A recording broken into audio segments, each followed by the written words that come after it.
4 لوگ دنیا میں ایسے ہو چکے ہیں جنہیں اللہ تبارک و تعالیٰ نے پوری دنیا میں اقتدار دیا، ایک وقت میں پوری دنیا کا ایک ہی بادشاہ۔ 2 مسلمان تھے، 2 کافر۔ مسلمانوں میں حضرت سلیمان علیہ السلام اور جناب ذوالقرنین علیہ السلام، اور کافروں میں بخت نصر اور نمرود۔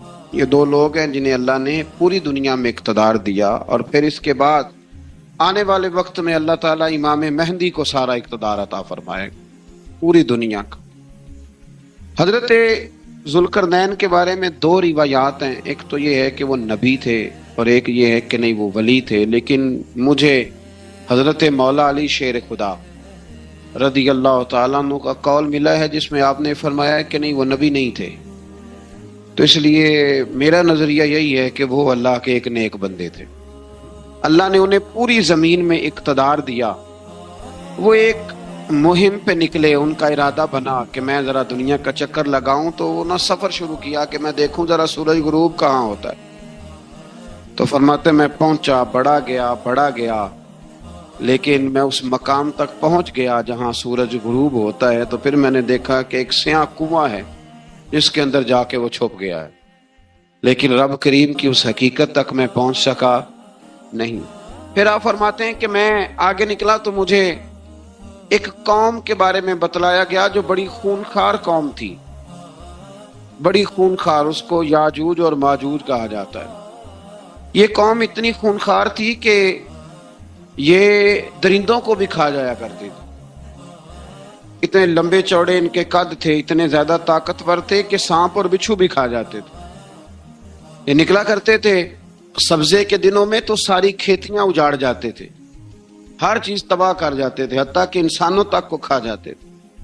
تو حضرت ذوالقرنین جب وہاں پہنچے، اللہ تبارک و تعالیٰ نے انہیں ان مظلوم لوگوں کا مددگار بنایا جن پر یاجوج اور ماجوج کی قوم ظلم کرتی تھی۔ انہوں نے آپ سے کہا کہ حضور مہربانی فرمائیں، اس قوم سے تو ہماری جان چھڑائیں۔ آپ نے فرمایا تم میری مدد کرو۔ انہوں نے کہا حضور کس طرح؟ فرمایا بس جسمانی طور پر میری مدد کرو۔ تو آپ نے پھر وہاں ایک دیوار بنائی، ایک دیوار لوہا کاٹ کر، سیسا پگھلا کر، پتھر ڈال کر ایک بڑی موٹی تازی دیوار بنائی، اور اتنی اونچی بنائی، اور پھر اس کے چاروں جانب آگ جلائی تاکہ وہ لوہا اس طرح پگھل جائے کہ وہ دیواروں کے ساتھ چپک جائے، تاکہ کوئی آدمی پیر رکھنا چاہے تو پیر رکھ کے اس پہ چڑھ نہ سکے۔ آپ نے وہ دیوار بنائی۔